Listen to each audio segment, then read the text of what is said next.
Hello दोस्तों, the अध्ययन classes में आपका स्वागत है। और आज अपन बात करेंगे जो क्लास अपन ने छोड़ी थी उसके आगे से, और उसके थोड़ा सा मैं आपको बताऊं कि अपनी स्टडी निरंतर रखिए और स्टडी में आलस मत करिए और लगे रहिए स्टडी करने में, ठीक है ना।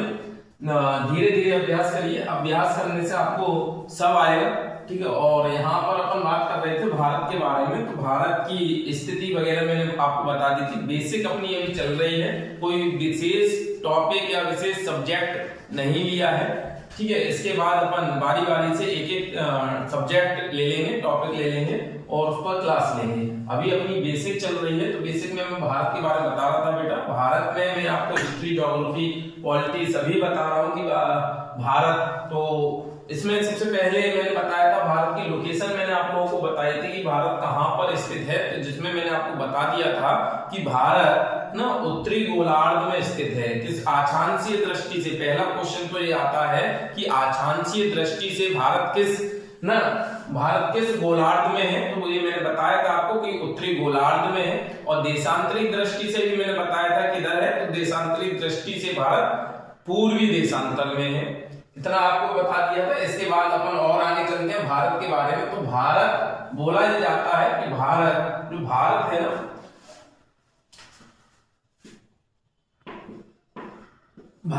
ना, भारत अब अगर अपन इसके नाम के बारे में देखें कि भारत का नाम भारत कैसे पड़ा, तो इसके बारे में कई सारी कहानियां आती हैं, कई सारे सोर्स आते हैं, कई सारी चीजें आती हैं जो हमें बताती हैं कि भारत का नाम भारत कैसे पड़ा है। इसमें जैसे आप देखोगे कि आज से काफी साल पहले भारत को हिंदुस्तान भी बोला जाता था, ठीक है। भारत को इंडिया भी बोला जाता था, भारत को आर्यावर्त भी बोला जाता था, भारत को जम्मूद्वीप भी बोला जाता था, और भारत को हिंद प्रदेश भी बोला जाता था, है ना। तो इतने सारे नाम थे, लेकिन आज वर्तमान में भारत का क्या नाम है जो हमारा संविधान स्वीकार करता है, तो बेटा आज सारे नाम, है ना, सारे नाम एक तरफ है, लेकिन हमारे संविधान ने जो नाम स्वीकार किए हैं वो दो नाम है। अनुच्छेद, हमारे संविधान का फर्स्ट आर्टिकल अनुच्छेद 1 ही आपको बताता है कि भारत अर्थात इंडिया, क्या नाम बताता है, भारत अर्थात इंडिया। तो संविधान ने बेटा कितने नाम स्वीकार किए हैं, दो नाम स्वीकार किए हैं। आप ध्यान रखना कि कौन कौन से, भारत अर्थात इंडिया। कभी क्वेश्चन आ जाता है कि भारतीय संविधान में भारत का क्या नाम स्वीकार किया गया है ना, तो आप बताना भारत स्वीकार किया गया और इंडिया स्वीकार किया गया। ऑप्शंस में कभी आए कि निम्न में से कौन सा नाम भारतीय संविधान में स्वीकार नहीं किया गया, भारत, इंडिया, हिंदुस्तान या निम्न में से कोई नहीं, तो आपको क्या लगाना है, हिंदुस्तान, ठीक है ना। तो भारत और इंडिया। तो अब इसके नाम के बारे में आता है, तो हमारे वैसे तो है ना, हमारे पुराणों की संख्या अगर अपन देखें, हमारे सनातनीय धर्म में देखें पुराण, है ना, पुराण देखें तो पुराण बेटा 18 पुराण है। इन 18 पुराणों में से एक सबसे पुराना जो पुराण है वो मत्स्य पुराण है। कौन सा पुराण है, मत्स्य पुराण। लेकिन उन्हीं 18 पुराणों में से एक वायु पुराण है। कौन सा है बेटा, ध्यान रखना, वायु पुराण। और वायु पुराण बोलता है, वायु पुराण बेटा देखना कि वायु पुराण में कहानी आई है जिसे अपन पौराणिक कहानी बोलते हैं कि एक पौराणिक राजा था जिसका नाम था राजा दुष्यंत।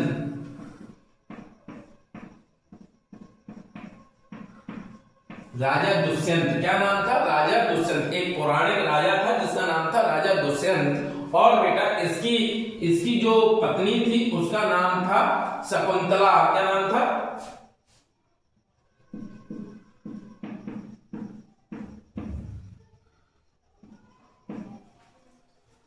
क्या नाम था, उसका नाम था शकुंतला ना बेटा। तो ध्यान रखना कि शकुंतला और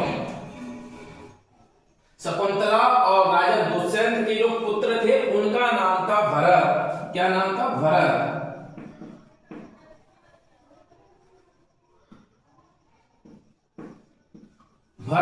तो ऐसा कहा जाता है कि भरत के नाम के ऊपर पौराणिक कहानी के अनुसार, वायु पुराण के अनुसार कहा जाता है कि राजा दुष्यंत और शकुंतला के पुत्र के नाम के ऊपर इस हमारे हमारे देश का नाम भारत पड़ा है। क्या पड़ा है? भारत पड़ा है। तो ध्यान रखना बेटा, भारत हमारे देश का नाम राजा दुष्यंत और शकुंतला के पुत्र भरत के नाम पर पड़ा है, ऐसा कहा जाता है पौराणिक कहानियों में, वायु पुराण के अनुसार। ठीक है, लेकिन बेटा यहाँ पर आपको ध्यान रखना है कि जो हमारा वैदिक काल है, वैदिक काल है ना, वैदिक काल में आपको एक हमारे 4 वेद है बेटा, 4 वेद, 4 वेदों में से जो सबसे पुराना वेद है वो ऋग्वेद है। और ऋग्वेद कहता है कि ऋग्वेद में बोला गया, ऋग्वेदिक काल में बोला गया कि पंचजन थे। कितने जन थे? पंचजन ना। तो आप ध्यान रखना, पंचजन का क्या मतलब है बेटा? तो यहाँ पर आप ध्यान रखना, पंचजन, जन मतलब आदमी नहीं, यहाँ पर बोला गया ना पंचजन मतलब 5 कबीले थे। क्या थे? 5 कबीले। उनमें सबसे शक्तिशाली जो कबीला था वो भरत कबीला था। कौन सा कबीला था? भरत कबीला। ठीक है, इस भरत कबीले के नाम के ऊपर ऋग्वेद बोलता है ना, कि पंचजन थे। पंचजन में ऋग्वेदिक काल में बोला गई है ये बात कि पंचजन थे। पंचजन में जो सबसे इंपोर्टेंट कबीला था वो भरत कबीला था, और भरत कबीले के नाम के ऊपर इस देश का नाम भारत पड़ा है। क्या पड़ा है? इस देश का नाम भारत पड़ा है, भारत पड़ा है। पंचजन में कबीला था भरत कबीला, भरत कबीला है ना। तो इस भरत कबीले के नाम के ऊपर भारत पड़ा है, ये बोला जाता है क्या? ऋग्वेदिक काल में। और बेटा यहाँ पर तो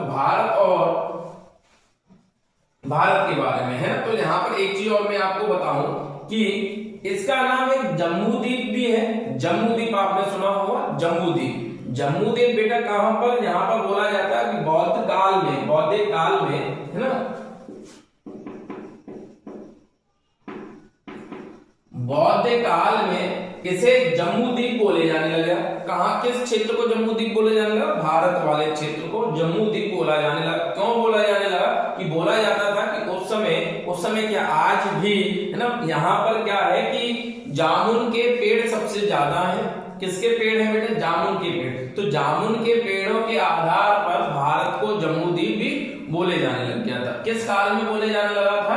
बौद्धिक काल में, बौद्ध काल में है ना, बौद्ध काल में भारत को जम्बूद्वीप। तो बेटा यहाँ पर आपको जो ध्यान रखना है कि भारत की पुराणों के अनुसार बोला गया कि भारत एक व्यक्ति के नाम के ऊपर ना, राजा दुष्यंत और शकुंतला के पुत्र भरत के नाम पर इस देश का नाम भारत पड़ा है। और वेदों के अनुसार अगर देखें, अपन वेदों के अनुसार देखें तो यहाँ पर ऋग्वेद में पंचजन की बात आती है। ऋग्वेद में पंचजन की बात आती है। पंचजन मतलब 5 कबीले, 5 कबीलों में से एक भरत कबीला था है ना, और भरत कबीले के ऊपर भारत इसका नाम पड़ा है। इतना क्लियर हो गया होगा? ठीक है, आशा करता हूँ इतना क्लियर हुआ होगा। आप इसे साथ ही साथ थोड़ा सा नोट भी करते चले, क्योंकि आपको बाद में रिवीजन करने में आसानी होगी। ठीक है, साथ करता हूं और आगे और बताता हूं। तो बेटा इतना अपना क्लियर हो गया। इसके बाद आगे और बताता हूं कि जब अगर कभी क्वेश्चन आए कि भरत है ना, भरत और भारत, तो इसमें कंफ्यूज नहीं होना। अगर कभी क्वेश्चन आए कि भरत शब्द सबसे पहले कहां लिखा मिला है ना, तो भरत शब्द सबसे पहले कहां लिखा मिला और भारत शब्द सबसे पहले कहां लिखा। बहुत से लोग जब एग्जाम देते हैं ना, तो एग्जाम देते में क्या करते हैं कि बार बार जब भारत पढ़ रहे हैं, एक तो जो क्या चीज एग्जाम में सबसे बड़ी गलती क्या होती है? स्लिप मिस्टेक हो जाती है, आते हुए क्वेश्चन गलत हो जाते हैं। आते हुए क्वेश्चन हो, घर पर आकर हम क्या करते हैं, जब हम पढ़ रहे होते हैं अरे क्वेश्चन तो बहुत सही है, और घर पर आकर जब उस क्वेश्चन को देखते हैं फिर कहते हैं अरे यार जो क्वेश्चन तो यार गलत हो गया। क्यों गलत हो गया? क्योंकि हम उस क्वेश्चन को सही से पढ़ते नहीं है। क्यों नहीं पढ़ते? उसमें पूछा जाता है, उसमें क्या पूछा जाता है कि उसमें ऐसे कोई क्वेश्चन आएगा कि भारत में कितने राज्य हैं। ठीक है, तो हम सबको मालूम है भारत में 28 राज्य हैं। कितने राज्य? 28 राज्य हैं। अगर क्वेश्चन आएगा कि भारत में राज्य नहीं है, नहीं शब्द, तो जब भी हम देखते हैं ना, जो लिखा है भारत में राज्य तो बेटा ये हमने देखा भारत में राज्य, लेकिन इसके बाद पीछे एक शब्द और लगा है नहीं, तो ये नहीं है। ये मान लो जो क्वेश्चन है, तो अगर जो बच्चा पढ़ रहा है, स्टडी कर रहा है, वो जो पढ़ रहा है भारत में 28 राज्य हैं, भारत में 28 राज्य हैं, जैसे ही उसने जो क्वेश्चन देखा भारत में राज्य हैं, तो एग्जाम में प्रेशर इतना होता है कि ये नहीं आपको दिखेगा ही नहीं, नहीं आपको दिखेगा ही नहीं। और क्या ऑप्शंस में होंगे 28, ठीक है, ऑप्शंस में होंगे 6 ऑप्शंस में होंगे 28, 29, है ना, ऐसे करके कुछ भी। तो आप क्या लगाया होगा कि दोनों ही गलत हैं, दोनों ही गलत हैं, दोनों ही गलत हैं, या इनमें से एक गलत है। तो आप क्या लगाया होगा, अरे भैया दोनों गलत कैसे हो जाएंगे, 28 तो सही है ना, 28 तो सही है। तो आप क्या लगाया, भारत में राज्य है, तो आप ए ही लगाकर आ जाओगे। और जब घर पर आके आराम से बैठकर देखोगे उस क्वेश्चन को, तो आप क्या कहोगे, भारत में राज्य, अरे नहीं पूछा था, हम तो है लगाया है ना, तो ये गलत हो गया। वहां आपको नहीं दिखाई दे ही नहीं रहा था, नहीं दिखाई कि पूछा क्या गया, नहीं पूछा गया। तो इसलिए है ना, इसे ध्यान से देखना कि भारत जो शब्द है ना बेटा, भरत और भारत केवल एक आकार डंडा का कमाल है, भरत। तो भरत शब्द का प्रथम बार उल्लेख कहाँ आया और भारत शब्द का प्रथम बार उल्लेख कहाँ पर आया, ये ध्यान रखना। बार-बार क्वेश्चन आता है कि भरत और भारत शब्द का उल्लेख कहाँ पर आया, तो भरत का उल्लेख सबसे पहले आया ऋग्वेद में। किसमें आया है, आप ध्यान रखना, ऋग्वेद में भरत शब्द का उल्लेख आया है। बोला गया है, ऋग्वेद में हमें बताया गया है कि राजा दुष्यंत और शकुंतला, जो वायु पुराण में वो कहानी दी गई थी, उनके पुत्र का नाम भरत था, और भरत के नाम के ऊपर भारत का नाम पड़ा है। क्या कि भारत का नाम पड़ा है, और तो भारत का नाम पड़ा, और भारत कहां पर आया, पुराण में, पुराण में, है ना, कहां पर आया, पुराण में। तो ध्यान रखना, अगर पूछा जाए सबसे पहले भारत का उल्लेख कहां पर है, तो आप बताना पुराण में, और भरत का उल्लेख कहां पर है, ऋग्वेद में। कहानी कहां किस थी, कहानी थी वायु पुराण में, कहानी कहां पर है, वायु पुराण में, और शब्द का उल्लेख कहां पर है, ऋग्वेद और यहां पर, ठीक है। इसके बाद देखो, अगर एक भूमि के रूप में आए कि भारतवर्ष, भारत भूमि ना, भारतवर्ष सबसे पहले कहां लिखा मिला है, भूमि के रूप में, जमीन के रूप में, कि लिखा कहां मिला है कि किसी भूमि का नाम भारतवर्ष। तो बेटा आप ध्यान रखना, प्रथम शताब्दी ईसा पूर्व का एक अभिलेख है ना, जिसे आप हाथी गुफा अभिलेख बोलते हो। क्या बोलते हो, हाथी गुफा अभिलेख, जिसे आप हाथी गुफा अभिलेख बोलते हो। उस अभिलेख में, हाथी गुफा अभिलेख में एक स्थान का नाम भारतवर्ष लिखा मिला। बेटा हाथी गुफा अभिलेख कहां पर है, तो आप ध्यान रखना, हाथी गुफा अभिलेख मैंने शायद बताया हो पिछली वीडियो में, हाथी गुफा अभिलेख उड़ीसा राज्य में है। उड़ीसा राज्य के कहां पर बेटा, भुवनेश्वर में। कहां पर, भुवनेश्वर। तो बेटा ध्यान रखना, जब क्वेश्चन आता है कि हाथी गुफा अभिलेख कहां पर है, हाथी गुफा अभिलेख आपको क्या ध्यान रखना है कि हाथी गुफा अभिलेख उड़ीसा राज्य के भुवनेश्वर में स्थित है। भुवनेश्वर में भी कहां पर है ना, भुवनेश्वर में भी कहां पर है, तो भुवनेश्वर में भी ये उदयगिरी की जो पहाड़ी है,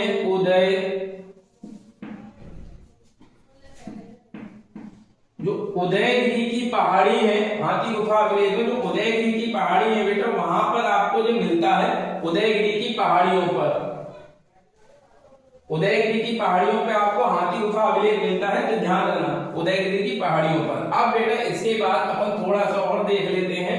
देख क्या लेते हैं, मैं आपको बताता हूं कि इसका एक नाम हिंदुस्तान भी है,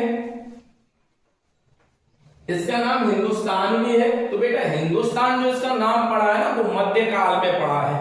किस काल में पड़ा है, मध्यकाल में। मध्यकाल में क्या था, यहाँ पर मध्यकाल में काफी लोग, आप लोगों को मालूम होगा कि भारत में काफी लोग आए हैं, ठीक है। इसमें एक क्वेश्चन, बहुत अच्छा क्वेश्चन आता है कि भारत की खोज 1498 में वास्को डी गामा ने की। पुर्तगाली था जो वास्को डी गामा 1498 में भारत आया था, उसने भारत की खोज की। तो बेटा यहाँ पर अगर 1498 में है ना, डेट आप ध्यान रखना, कहीं कहीं किसी सोर्स में 17 मई बताई गई है, 17 मई, और किसी सोर्स में आपकी 20 मई बताई गई है।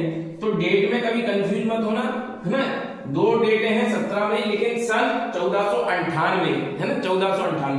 तो थोड़ा सा हमें अपने विवेक से सोचने की जरूरत है कि जो ऐसे बोलते हैं 1498 में वास्को ड गामा ने भारत की खोज कर दी, तो 1498 से पहले था नहीं क्या भारत? 1498 से पहले था ना? कहाँ? अशोक थे, है ना, अकबर भी थे, अकबर के पिता बाबर भी थे, सॉरी हुमायूं भी थे, बाबर भी थे ना 1498 से पहले। आपका चंद्रगुप्त मौर्य था, ना, बिंदुसार थे, चाणक्य थे। अरे भैया दूर क्यों जा रहे हो? राम भगवान थे ना भारत में, राम भगवान थे, कृष्ण भगवान थे, अयोध्या नगरी थी, द्वारका नगरी थी। तो बेटा 1498 में अगर भारत की खोज हुई है तो उससे पहले था नहीं बेटा? था।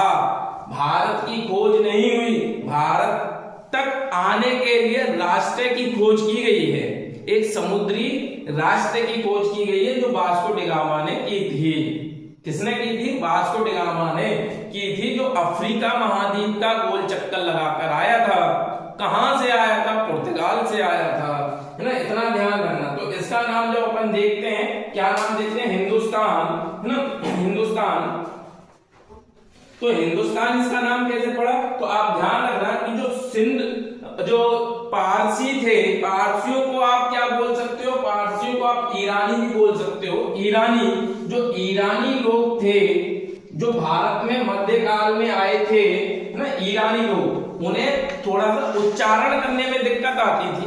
उच्चारण करने में कैसे? आप लोग देखते हो किसी खास व्यक्ति को कोई शब्द बोलने में दिक्कत आ जाती है, जैसे कोई खास शब्द होता है, जैसे पा हुआ, फ हुआ, वो बोलने में दिक्कत आती है। तो ईरानी जो पारसी लोग थे ना, वो इस सा को सा नहीं बोल पाते थे, इस सा का उच्चारण नहीं कर पाते थे, है ना। तो जैसे सा का उच्चारण नहीं कर पाते थे, सा की जब भी वो सा बोलते थे ना, सा की जगह हा निकलता था।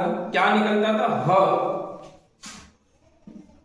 हा निकलता था। तो ध्यान रखना, सा की जगह हा निकलता था। जो ईरानी लोग आए थे बेटा, उन्होंने अपना जो घर था ना, वो सिंधु नदी के आसपास का एरिया में अपना घर बनाए। घर बनाने का मतलब है आसपास के सिंधु एरिया के आसपास में वो बस गए आकर। कहां बस गए? सिंधु नदी। अब सिंधु जो नदी है, सिंधु नदी, जो सिंधु नदी है ना, अब इनसे कोई पूछता कि भैया कहां, तो जो बोलते सिंधु, तो मैंने अभी क्या बोला? सिंधु तो बोल नहीं पाते थे, तो सिंधु की जगह निकलता क्या था? हिंदू, सिंधु की जगह हिंदू, है ना। तो हिंदू नदी, तो सिंधु नदी को जो हिंदू नदी बोलने लग गए। कौन? ईरानी लोग, है ना, जो पारसी लोग आप बोलते हो, ईरानी लोग सिंधु को हिंदू बोलने लग गए। तो इसलिए इसका नाम सर्वप्रथम हिंदुस्तान पड़ेगा। क्या पड़ेगा? हिंदुस्तान पड़ेगा। और आपने सुना होगा कि हिंदुस्तान, है ना, हिंदुस्तान। अब अपन देखें तो हमारे संविधान ने हिंदुस्तान शब्द का उल्लेख नहीं किया है, हमारे संविधान ने उल्लेख किया है भारत अर्थात इंडिया। हमारे भारत का नाम कहां पर रखा गया है ना, संविधान में। तो फर्स्ट आर्टिकल में ही हमारे घर का नाम बताया गया है। तो बेटा ये मैंने नामों के बारे में कुछ बताया आपको, है ना, नामों के बारे में आपको बताया। अब बताता हूं थोड़ा सा भारत के विस्तार के बारे में। ठीक है, भारत के विस्तार के बारे में। अब यहां पर आप देखना, जो भारत के विस्तार की बात आती है,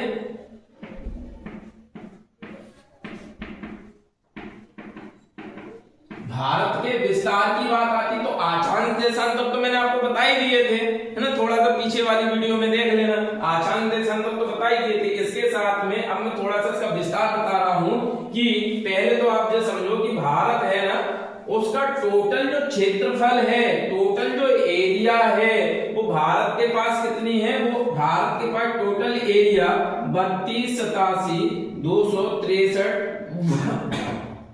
वर्ग किलोमीटर है। कितनी है? 32,87,263 वर्ग किलोमीटर। लेकिन बेटा आप यहां पर एक बात समझना ये पूरी पृथ्वी पर जो जमीन है उसका कितना परसेंट एरिया कवर कर रही है, तो 2.43% एरिया, 2.43% एरिया ये हमारा भारत कवर कर रहा है। मतलब पूरे जो भी पूरे अर्थ पर जमीन है, जो भी जमीन है उसका भारत के पास जमीन कितनी है, कितना क्षेत्रफल है, तो इतना क्षेत्रफल है, लेकिन परसेंटेज में कितना आता है 2.43%। लेकिन सबसे बड़ी विडंबना क्या है कि जमीन तो हमारे पास इतनी है 2.43%, लेकिन आपको मालूम है कि विश्व की जितनी जनसंख्या है, जितनी पॉपुलेशन है वर्ल्ड में, उस पॉपुलेशन का, उस जनसंख्या का 17.5% यहां पर निवास करती है। अब देखो भैया, है ना, कि 2.43% जमीन है वर्ल्ड की, और वर्ल्ड की जनसंख्या सबसे ज्यादा कहां निवास करती है, हमारे भारत में 17.5%, है ना, 17.5%। 2011 के आंकड़ों के अनुसार जनसंख्या की दृष्टि से चीन सबसे बड़ा था। अब लेकिन भारत, है ना, जनसंख्या की दृष्टि से हम लगातार प्रोग्रेस कर रहे हैं किसमें, जनसंख्या में, है ना, जनसंख्या बढ़ती ही चली जा रही है, जनसंख्या बढ़ती ही चली जा रही है। अब यहां पर देखो, है ना, यहां पर देखना 32,81,263 वर्ग किलोमीटर, ये तो मैंने आपको क्षेत्रफल बता दिया। लेकिन यहां पर एक चीज और बताऊं कि जो आपका भारत है ना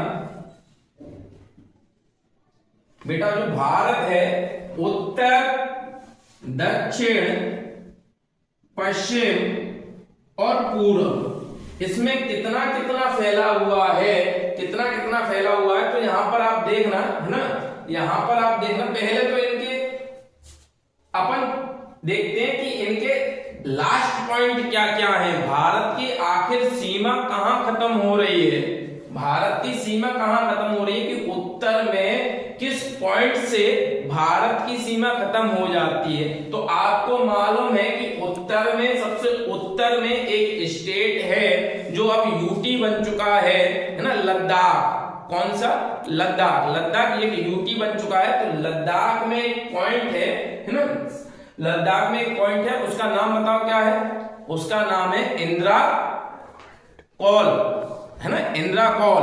तो बेटा ध्यान रखना, इंदिरा कॉल भारत का सबसे उत्तरी बिंदु है और कहां पर है, लद्दाख में। इसका अक्षांश देख लें कि अक्षांश कितने पर है, तो इसका अक्षांश आपको ध्यान होगा, मैंने बताया था 37 डिग्री 6 मिनट ना, 37 डिग्री 6 मिनट इंदिरा कॉल, है ना। यहां पर मैंने आपको बता दिया था कि कहां पर इंदिरा कॉल,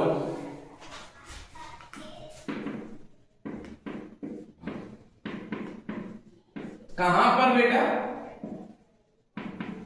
लद्दाख, लद्दाख में। और इसके मतलब इंदिरा कॉल के उधर अगर जाओगे ना तो भारत की सीमा खत्म है, जो समझ लो हम चले गए दूसरी कंट्री इंदिरा कॉल के बाद में, ठीक है। तो इंदिरा कॉल भारत का नॉर्थ सबसे आखिरी बिंदु है, आखिरी छोर है। और कौन से अक्षांश पर है बेटा, तो आप ध्यान रखना, भारत का अक्षांश मैंने आपको ध्यान आ रहा हो तो बताया था 8 डिग्री 4 मिनट उत्तरी अक्षांश से 37 डिग्री 6 मिनट उत्तरी अक्षांश तक बताया था, है ना। तो 8 डिग्री नीचे से चल रहा है ना, 8 डिग्री नीचे से चल रहा है। तो बेटा ध्यान रखना, ऊपर कितना होगा, आखिरी छोर ये आ गया 37 डिग्री 6 मिनट, 37 डिग्री 6 मिनट पर क्या है, आपका इंदिरा कॉल है। तो अगर कभी पेपर में आ जाए कि भारत का नॉर्थ बिंदु, सबसे लास्ट बिंदु कौन सा है, इंदिरा कॉल है, जो कितने पर है, आपको ध्यान रखना है 37 डिग्री 6 मिनट पर। किस राज्य में पड़ता है, तो आपको ध्यान रखना है, यूटी है, लद्दाख, है ना, लद्दाख में पड़ता है ना, लद्दाख, जम्मू कश्मीर और लद्दाख को यूटी बना दिया गया है, आप सबको पता होगा। तो यहाँ पर लद्दाख में पड़ता है। अब बेटा यहाँ पर सबसे दक्षिणी बिंदु कौन सा है, तो बेटा वैसे हमारे 4 हैं, लेकिन दक्षिण में 2 आ जाते हैं। दक्षिण में 2 कैसे आ जाते हैं, क्योंकि एक तो जमीन का आ जाता है कि प्रॉपर जो जमीन पर का आ जाता, और एक हमारे यहाँ पर है ना पानी में घिरा हुआ एक द्वीप है जिसे आप बोलते हो अंडमान निकोबार द्वीप समूह। तो अंडमान निकोबार द्वीप समूह में भी बेटा यहाँ पर लास्ट बिंदु, क्योंकि ये अंडमान निकोबार हमारा एक यूटी है ना, तो यूटी है तो यहाँ का जो लास्ट बिंदु है वो भी हमारा। तो बेटा अगर कभी क्वेश्चन आए कि भारत की मुख्य भूमि से जुड़ा हुआ आखिरी बिंदु कौन सा है, तो मुख्य भूमि से यहाँ पर कंफ्यूज मत होना, यहाँ पर इंदिरा कॉल है, क्या है इंदिरा कॉल, और यहाँ पर क्या है यहाँ पर क्या है आपका कन्याकुमारी है।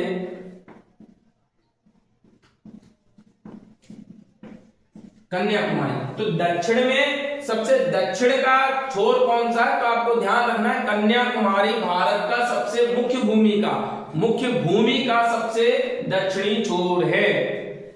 मुख्य भूमि का सबसे दक्षिणी छोर कौन सा है बेटा, बोलो कन्याकुमारी। कितने पर, तो मुख्य भूमि शुरू कितने से हो रही थी, 8 डिग्री 4 मिनट से। कितने से हो रही थी, 8 डिग्री 4 मिनट से। तो कन्याकुमारी भी कहां से चालू होगी, 8 डिग्री 4 मिनट से, 8 डिग्री 4 मिनट से।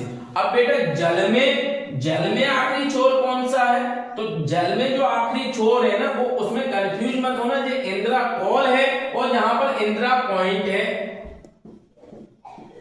यहां पर कौन सा है, इंदिरा पॉइंट है, ठीक है, इंदिरा पॉइंट। यहां पर इंदिरा पॉइंट, इसका विस्तार कितना है, तो मैंने यहां पर बताया था कि 8 डिग्री तो वहां पर है और यहां पर है 6 डिग्री 45 मिनट, है ना, 6 डिग्री 45 मिनट, है ना। उत्तरी, बेटा दक्षिण मत बोल देना, उत्तरी अक्षांश, क्या है, उत्तरी अक्षांश। लेकिन है कहां पर, तो आपको ध्यान रखना है, मैंने बताया कौन सा, अंडमान निकोबार द्वीप समूह के सबसे दक्षिणी ग्रेट निकोबार में स्थित है ये। तो आपको 3 लास्ट पॉइंट मालूम पड़ गए, 3 लास्ट पॉइंट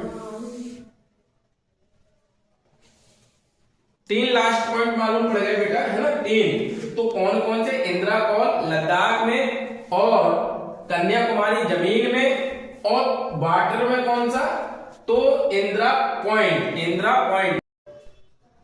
ठीक है बेटा, तो यहां पर अपन ने देख लिया था कि इंदिरा कॉल कहां पर है, लद्दाख में है, और इंदिरा पॉइंट कहां पर है, दक्षिण में ना, दक्षिण में अंडमान निकोबार द्वीप समूह में। तो बेटा इसके बाद और दो कंफ्यूज मत होना, इंदिरा कॉल लद्दाख में 37 डिग्री 6 मिनट, ठीक है, सबसे उत्तरी बिंदु है, और कन्याकुमारी मुख्य भूमि का सबसे दक्षिणी बिंदु है, जो कि 8 डिग्री 4 मिनट, 8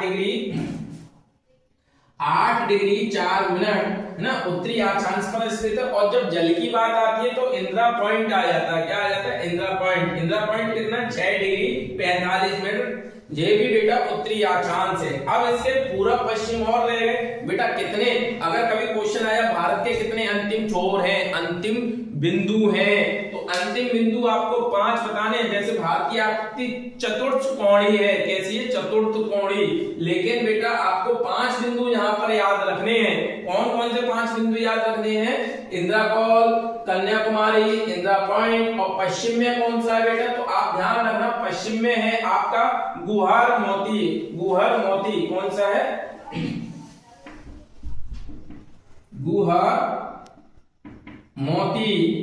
गुहर मोती आपका पश्चिम का सबसे पश्चिमी बिंदु है। मतलब गुहार मोती के बाद उधर भारत की सीमा खत्म हो जाती है, गुजरात में पड़ता है बेटा, है ना, गुहार मोती। तो बेटा इसका अगर आप देखोगे कि कितने देशांतर पर, अब ये तो भैया अक्षांश देशांतर पे, तो कितने देशांतर पे, तो आप यहाँ पर बताना कि गुहार मोती 68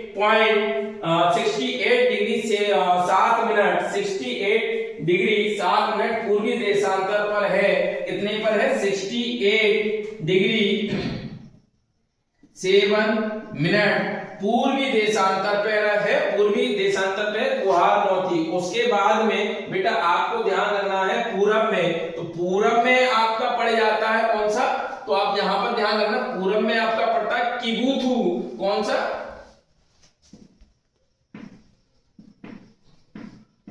किबुथु, है ना, किबुथु पड़ता है। और किबुथु कहां पर पड़ता है, आंध्र प्रदेश में, है ना, आंध्र प्रदेश में नहीं, अरुणाचल प्रदेश में, है ना। कहां पर पड़ता है? अरुणाचल प्रदेश में, सॉरी आंध्र प्रदेश निकल गया, आंध्र प्रदेश तो बेटा नीचे है ना, यहाँ पर है आंध्र प्रदेश, तो आंध्र प्रदेश में नहीं, अरुणाचल प्रदेश में। कहां पर? अरुणाचल प्रदेश। और आप लोग मुझे बताओ कि भारत में सबसे पहले सूर्य कहां पर दिखाई देता है? भारत में सबसे पहले सूर्य भी अरुणाचल प्रदेश में दिखाई देता है। कहां पर दिखाई देता है? अरुणाचल प्रदेश। यहाँ पर ध्यान रखना कि अरुणाचल प्रदेश में सबसे पहले भारत का सूर्य चमकता हुआ दिखाई देता है। तो यहाँ पर किंतु कहां पर? अरुणाचल प्रदेश में है। इसका जो विस्तार है बेटा ध्यान रखना 97 डिग्री 25 मिनट पर है, 25 मिनट। तो ये ध्यान रखना। तो जब भारत की आप लोग इसे नोट कर लेना, जो भारत की थोड़ी सी खिचड़ी हो रही है लेकिन फिर भी है ना समझना और नोट करते चलना साथ ही साथ कि भारत की सबसे उत्तरी बिंदु कौन सा है, दक्षिणी कौन सा है, पूरब कौन सा है, पश्चिम, पूरब कौन सा है, पश्चिम कौन सा है, और जल में सबसे दक्षिण कौन सा है। ये आपका क्या हो गया? भारत के लास्ट बिंदु ना, भारत के लास्ट बिंदु हो गए कि पूर्वी देशांतर, है ना। तो इसके बाद में और थोड़ा सा आगे बताता हूं, भारत की सीमा, है ना। अब बताता हूं मैं आपकी भारत की सीमा। तो बेटा जो भारत की सीमा है कितने देशों के साथ लगी हुई है? भारत की सीमा कितने देशों के साथ लगी हुई है? तो आप ध्यान रखना, अगर सीमा की बात आती है, सीमा बाउंड्री की बात आती है, भारत की सीमा कितने देशों के साथ लगी हुई है, तो आप छोटी सी एक ट्रिक ध्यान रखना।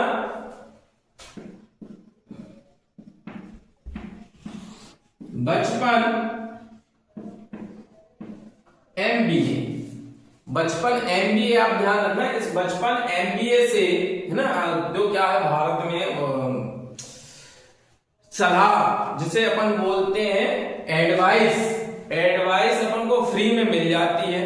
एडवाइस हमेशा फ्री में मिल जाती है। घर में कोई आया, क्या कर रहा है? कुछ नहीं, है ना, BA कर रहा हूं। अरे BA क्यों कर रहा है? BSc कर लेता, है ना, BSc कर लेता तो जो हो जाए। बेशक कुछ नहीं मालूम हो, खुद BSc करें फिर रहे हो, लेकिन सलाह हम फ्री में सबको दे देते हैं, है ना।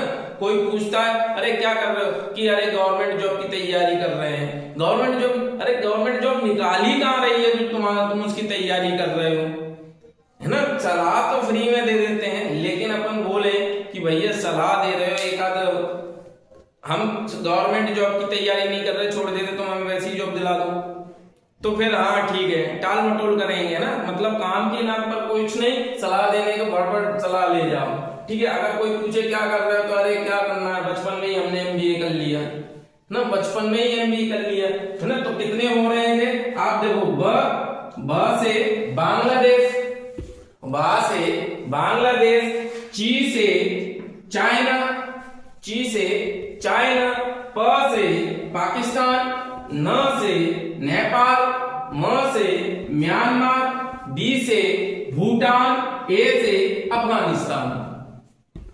ठीक है बेटा। तो आप यहां पर नहीं बोलोगे भारत के पड़ोसी, है ना, जिनसे भारत की सीमा लगी हुई है, भारत के पड़ोसी, ये कहां पर है? ये लैंड में है, स्थल में है।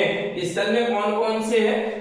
बी से, ब से बांग्लादेश, ठीक है, च से चाइना, प से पाकिस्तान, न से नेपाल, एम से म्यांमार, बी से भूटान, ए से अफगानिस्तान। कर लिया बचपन में MBA, हो गया MBA, ठीक है। बोल दो बचपन में MBA, ठीक है। तो जो हो गए भारत के स्थल पड़ोसी, जलीय पड़ोसी, सॉरी स्थलीय पड़ोसी, मतलब लैंड में, जमीन के पड़ोसी। लेकिन बेटा इसके अलावा दो पड़ोसी और हैं, दो पड़ोसी और हैं जो भारत के जल में हैं। कहां पर है? जल में। कौन कौन से हैं? तो बेटा एक ध्यान रखना, एक तो आपको सबको मालूम है, श्री लंका, रावण की नगरी श्रीलंका, है ना, श्रीलंका। और दूसरा कौन सा है? दूसरा बताओ मुझे, बताओ दूसरा मालूम है कौन सा? मालदीव। कौन सा है? मालदीव। दूसरा है मालदीव। तो यहां पर ध्यान रखना, दूसरा है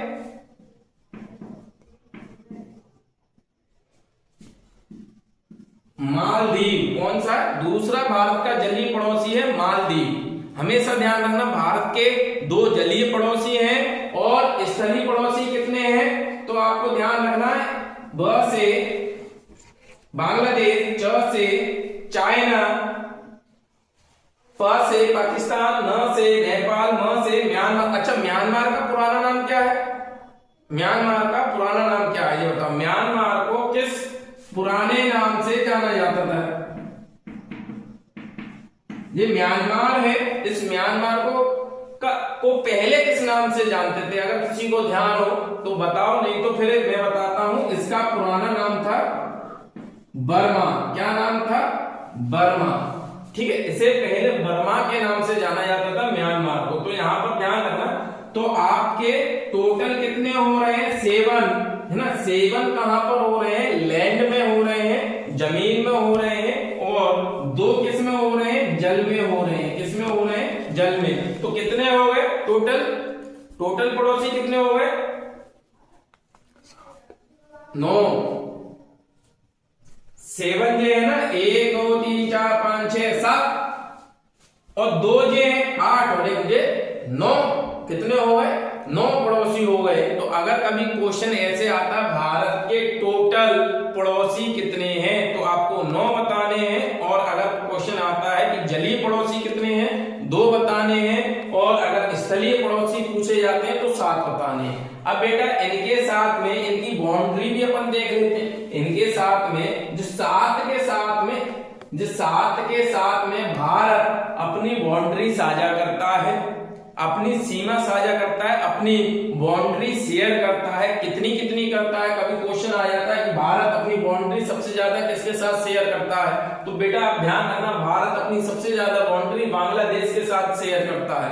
ठीक है। और अगर क्वेश्चन ये आ जाता है कि भारत अपनी सबसे कम बाउंड्री किसके साथ शेयर करता है, तो बेटा ध्यान रखना, भारत अपनी सबसे कम बाउंड्री अफगानिस्तान के साथ शेयर करता है। किसके साथ? अफगानिस्तान। 106 किलोमीटर के आसपास है 106 किलोमीटर के आसपास।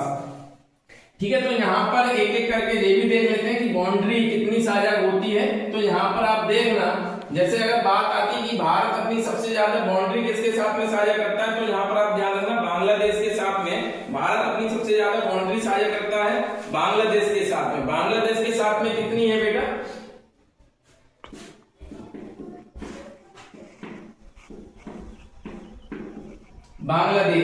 बांग्लादेश के साथ में कितनी है? तो किसी को मालूम हो तो बताओ, नहीं तो मैं बताता हूं। बांग्लादेश के साथ में है 4000 ना। बांग्लादेश के साथ में 4096.7 किलोमीटर 4096.7 किलोमीटर। इतनी बाउंड्री किसके साथ में शेयर करता है? ये आपके बांग्लादेश के साथ में। नोट कर लेना, भारत सबसे ज्यादा, और जितनी बाउंड्री टोटल शेयर हो रही है उसका ये है ना 27% बाउंड्री, भारत की जितनी बाउंड्री है उसका 27% केवल बांग्लादेश के साथ में शेयर होती है ना। 27% शेयर होती है, 27% शेयर होती है बांग्लादेश के साथ में, है ना। यहां पर आप ध्यान रखना, 27% शेयर होती है बांग्लादेश के साथ में। उसके बाद दूसरे नंबर पे आ जाता है आपका चीन। कौन सा आ जाता है?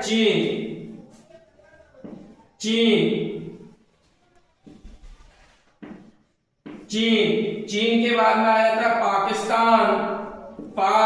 तो चीन के साथ में कितनी है, पाकिस्तान के साथ में कितनी है? तो सबसे ज्यादा तो आपको मालूम पड़ेगा, हम लोग पढ़ ही रहे हैं कि सबसे ज्यादा बांग्लादेश सबसे कम। जैसे हम सब लोग एक चीज पढ़ते आ रहे हैं कि भारत आजाद हुआ 1947, 15 अगस्त 1947 में भारत आजाद हुआ। हमेशा ऐसे जो फैक्ट रखते आ रहे हैं, बांग्लादेश ना के साथ में कितनी बाउंड्री, सबसे ज्यादा बाउंड्री है, सबसे ज्यादा बाउंड्री बांग्लादेश के साथ में हम लोग पढ़ते आ रहे हैं कि भारत आजाद कब हुआ? 15 अगस्त 1947 को भारत आजाद हुआ। लेकिन कभी आपसे किसी ने ये पूछ लिया, अच्छा ये बताओ कि भारत आजाद 15 अगस्त 1947 में हुआ, भारत गुलाम कब बना? भारत गुलाम कब बना? जब किसी व्यक्ति की डेथ हो रही है, जब कोई व्यक्ति मर रहा है, तो कहीं ना कहीं उसका जन्म भी हुआ होगा, तभी तो वो व्यक्ति मरा। जब भारत क्या गुलामी से आजाद हो रहा है तो भारत कभी ना कभी गुलाम हुआ होगा ना, तो वो दिन बताओ जिस दिन भारत गुलाम बना। जो क्वेश्चन है ना, आपको इनडायरेक्ट हर जगह पढ़ने को मिल जाएगा, लेकिन डायरेक्ट कहीं नहीं मिलेगा कि भारत गुलाम इस तारीख को, इस दिन को हुआ, क्योंकि एक ही दिन को, एक ही तारीख को पूरा भारत गुलाम नहीं हो गया। उसकी शुरुआत हुई थी गुलाम बनने की, भारत के गुलाम बनने की शुरुआत हुई थी। वो तारीख बताओ कौन सी तारीख थी जिस दिन से भारत गुलाम बनना शुरू हुआ था। तो बेटा आप ध्यान रखना, अगर कभी कोई पूछ ले कि भारत आजाद कब हुआ, फटाक सीधे से आंसर दे दोगे 15 अगस्त 1947 को हम आजाद हुए थे। लेकिन कोई पूछ ले अच्छा जो बताओ तुम गुलाम कब बने थे, गुलाम कब बने थे, तो फिर मुंह इतना सा करोगे, अरे सुकोड़ोगे, अरे गुलाम कब बने थे, वहां पर आप रह जाओगे, है ना। अरे यार ध्यान नहीं आ रहा, पता नहीं है कब बने थे। तो बेटा आप एक युद्ध याद रखना, युद्ध कौन सा युद्ध, प्लासी का युद्ध है ना, जो कब लड़ा गया था प्लासी का युद्ध, किसी को मालूम हो तो मुझे बताना, है ना। प्लासी का युद्ध 23 जून 1757 को लड़ा गया था ना, 23 जून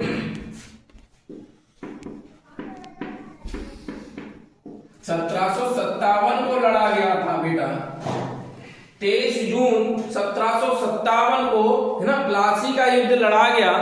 कौन सा प्लासी का, और यहां से ही भारत की इसी युद्ध में ही हमारे हिंदुस्तान के राजा की हार होती है और अंग्रेजी सेना जीतती है ना। कौन हारता है बेटा, सिराजुद्दौला, है ना, सिराजुद्दौला हारता है इस युद्ध में, है ना, और उसका सेनापति गद्दारी कर देता है, जिस वजह से सिराजुद्दौला हार जाता है। इसके बेचारे सिराजुद्दौला के दो सेनापति, जिसका नाम था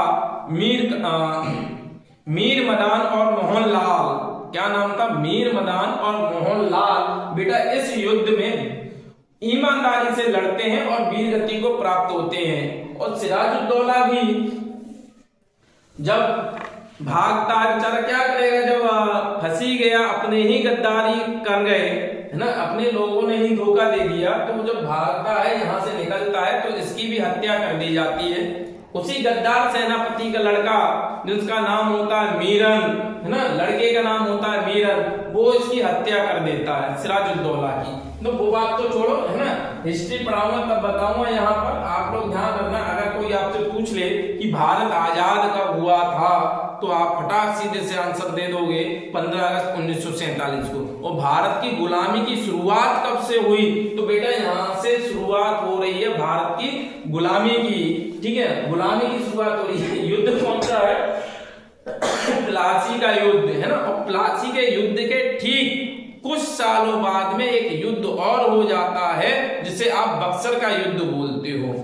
बक्सर का युद्ध, है ना, 1764 में, 1764 में, है ना, 22 अक्टूबर 1764 में बक्सर का युद्ध हो जाता है, ठीक है। तो यहाँ पर आप लोग ध्यान रखना। इसके बाद में चीन, बांग्लादेश के बाद में चीन के साथ में कितनी बाउंड्री है, तो आप लोग ध्यान रखना 3488 किलोमीटर चीन के साथ भारत बाउंड्री साझा करता है। 3488 किलोमीटर बाउंड्री भारत चीन के साथ में साझा करता है। उसके बाद में है पाकिस्तान, और पाकिस्तान के साथ में कितनी करता है, 3323 किलोमीटर बाउंड्री आपका पाकिस्तान के साथ में शेयर करता है। पाकिस्तान हो गया, है ना, चीन हो गया, बांग्लादेश हो गया, अब कौन सा रह गया बेटा, एक और आपको साथ बताऊं, नेपाल, म्यांमार, भूटान। तो नेपाल,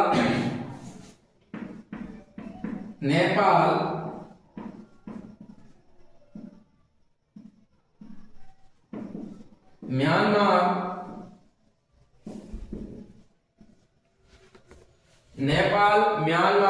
है ना, भूटान और अफगानिस्तान।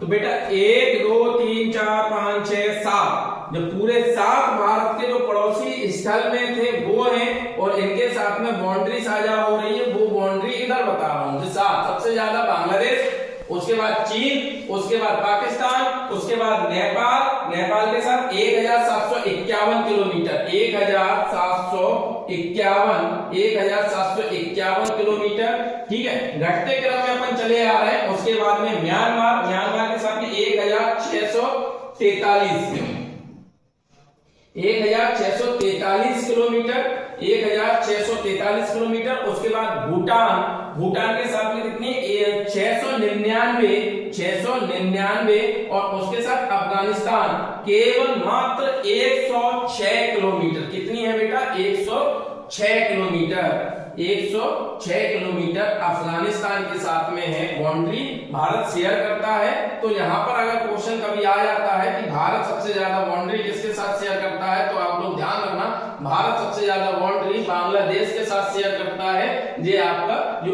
अगर कभी एक क्वेश्चन और आया कि ऐसा कोई स्टेट बताइए, भारत में एकमात्र स्टेट है कि ऐसा कोई स्टेट बताइए जो 3 ओर से अंतरराष्ट्रीय सीमा से घिरा हुआ है, 3 ओर से अंतरराष्ट्रीय सीमा से घिरा हुआ है, एक ओर ही केवल भारत की बाउंड्री है, एक ओर से ही भारत है। तो बेटा वो आप ध्यान रखना, एक स्टेट है भारत का त्रिपुरा। कौन सा है? त्रिपुरा, त्रिपुरा स्टेट। बेटा त्रिपुरा स्टेट को मैप में देखना, मोस्ट इंपोर्टेंट है त्रिपुरा स्टेट। हाँ, त्रिपुरा स्टेट ना 3 ओर से बांग्लादेश से लगा हुआ है। त्रिपुरा स्टेट 3 ओर से बांग्लादेश से लगा हुआ है, ठीक है। त्रिपुरा स्टेट 3 ओर से, मैप में देखना चाहो तो मैं दिखा देता हूं, मैप में है ना, मैप में दिखा देता हूं त्रिपुरा उधर वाले। त्रिपुरा स्टेट ना 3 ओर से बांग्लादेश, जरा जूम करके दिखाना कि त्रिपुरा है आपका, ये त्रिपुरा है। अब त्रिपुरा में देखना, इधर भी आपका जो बांग्लादेश है, इधर भी बांग्लादेश है, इधर भी बांग्लादेश है। जो 3 ओर से बांग्लादेश से लगा हुआ है त्रिपुरा, केवल इधर है ना आपका जो भारत है। तो यहाँ पर ध्यान रखना, एक ही मात्र स्टेट है, एकमात्र कि त्रिपुरा है ना, त्रिपुरा एकमात्र स्टेट है जो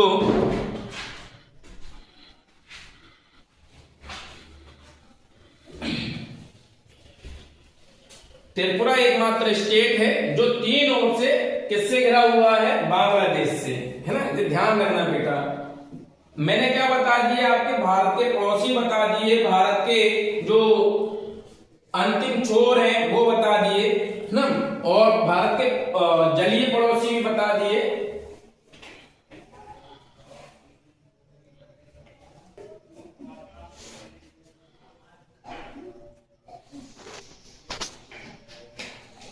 तो बेटा आज मैंने आपको क्या बता दिया, आज मैंने भारत के अंतिम बिंदु बता दिए, है ना। 5 अंतिम बिंदु आप ध्यान रखना, उनका अक्षांश ध्यान रखना। भारत की जो बाउंड्री से लगे हुए जो देश है वो देश बता दिए, साथ में उनके साथ भारत कितनी बाउंड्री शेयर करता है वो बता दिए, एक त्रिपुरा राज्य के बारे में भी बता दिया। और बेटा और भारत के बारे में इंटरेस्टिंग चीजें और इंटरेस्टिंग फैक्ट मैं आने वाली वीडियो में बताऊंगा। आप लोग वीडियो को ज्यादा से ज्यादा शेयर करो बेटा, और ज्यादा से ज्यादा लाइक करो और सब्सक्राइब भी करो, जिससे है ना मैं और अच्छे यहाँ पर बता सकूं। अभी केवल फैक्ट वो बता रहा हूँ, बेसिक जानकारी पढ़ाया, अभी कुछ नहीं है ना। जब मैं आपको एक कोई मेन सब्जेक्ट उठाऊंगा, वहां से पढ़ाना चालू करूंगा तो और अच्छा लगेगा, बहुत इंटरेस्टिंग चीजें बताऊंगा वहां पर, ठीक है। जब तक के लिए धन्यवाद।